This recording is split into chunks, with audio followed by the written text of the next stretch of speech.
another movie review Monday. So if you did not watch my last movie review, it was on the movie In the Heights, which has access on HBO Max and also in theaters. So if you don't want to go out and go to the movie theater to watch it, it is on HBO Max, only for a little bit longer. So definitely go and watch that if you want to. And then after you've watched the movie, go watch my movie review, and don't forget to like and subscribe. So today I'm going to be talking about two different films. So at the end of my last video, I mentioned that I wanted to talk about a movie named Voyagers. It did come out a little bit ago, but I do want to talk about it because I really like the themes of the film. And if you haven't watched it, definitely go watch it now. It's probably cheaper on demand than it was when I watched it. And also I'm going to talk about False Positive, the brand new movie that was written by Alana Glazer, like co-written by her. She stars in it also. If you've ever seen her in Broad City, I love that show.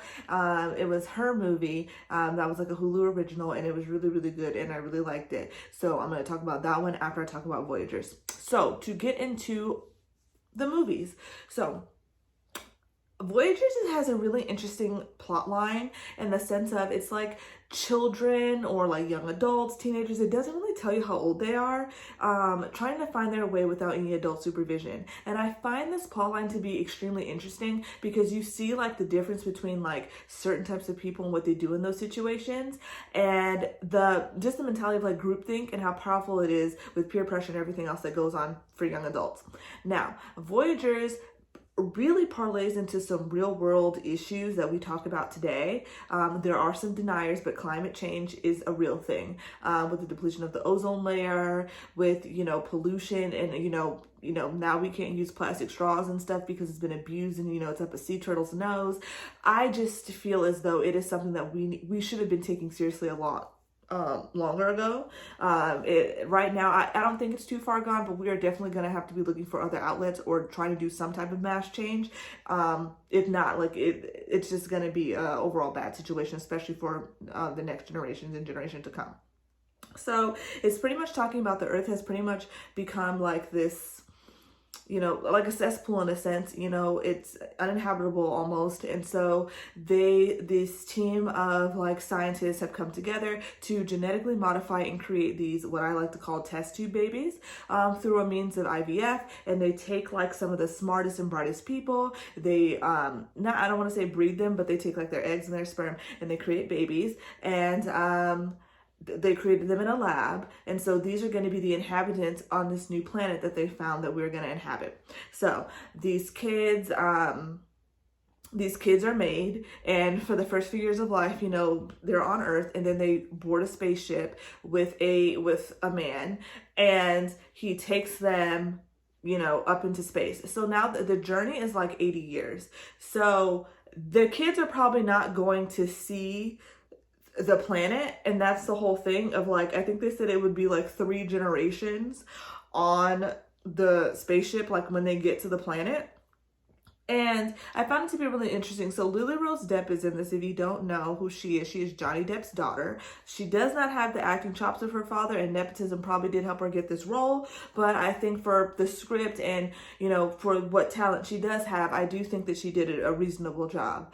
Do I think anyone else could have been in these roles? Absolutely. I don't think that anyone gave me anything in this movie that was like, that was acting, that was amazing, oh my God, no one else could play that role. Like, they easily could have replaced any person in this cast, and I don't think it really would have made a difference with the overall like acting and the theatrics and what they were giving me, like the dramatization of the lines. It really didn't give me much. I'm gonna be honest with you. It was a decent movie, and I liked the plot. I think the plot was interesting, and it gives you almost this like Lord of the Flies type of thing where, they no longer have this man here who is mentoring them, helping them. They all have their jobs. Like, this person is into this person is doing this person is medicine, this person is, because they have to be able to sustain life for 3 generations.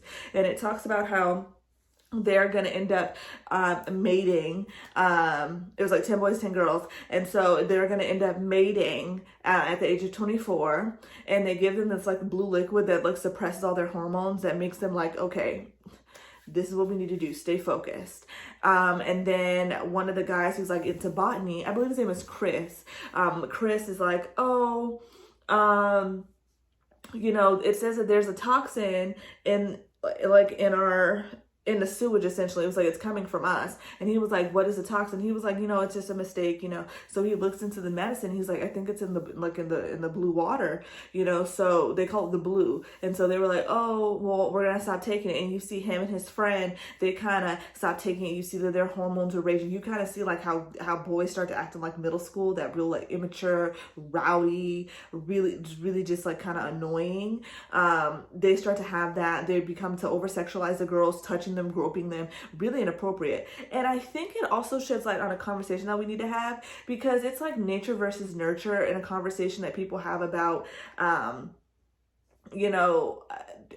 the differences between men and women. And like when we say like, if men can control themselves, and they'd be like, well, men will be men, and it's like animalistic instincts. And it's like, I don't know if it's said in this narrative of like, if men weren't taught, then they wouldn't know how to treat people. Like the women were not taking it either, and they could still not be that way. I mean, people end up sleeping together and all this other stuff ended up happening, but it was just like, it's almost like this thing of like, men are animals and can't control their hormones or their urges, and so they just have to like attack pretty much on women. And I don't know if that's necessarily true. I don't know if that's necessarily the nature of men, but it did kind of give that, it was like this personification of like, men cannot control their urges and men will be men, and it really plays into that like boys will be boys mentality. So I don't know if I necessarily like that, but it really just talks about groupthink, about and peer pressure. Some people are born leaders, some people are just gonna follow, and it really just like the interconflict and like the turmoil that is happening on this ship, and how they come to a means of resolution, is honestly like a really sad spiral. A lot happens, there are some deaths, and when we get to the place of where they can come to make decisions, and where everything is kind of set in place for them to continue to make this journey, and to continue to do it in a way where they have food, they have water, that the ship isn't about to blow up, that they are mating and doing everything, if they're going to do it on their own terms, the rules that they come up with, voting on a new leader, the leader not being too power hungry, or whether or not we're going to continue to suppress our hormones, or what. All of those things, like I said, it's a sad spiral. And I say spiral because everything kind of has to go down. It's like everything has to burn to the ground to be rebuilt to something better. And I don't think that the people in charge of this really took into account what would happen if they stopped taking the medicine, or it's like you bred or you put together the genes of the best people, the nicest people, the people who are the smartest, and we still came to these same conflicts that everyday people have. So it's like you could have just bred normal people. It's like you wasted this time of doing this, and it really comes down to the fact that like, when it comes down to nature versus nurture, is there really a difference between us?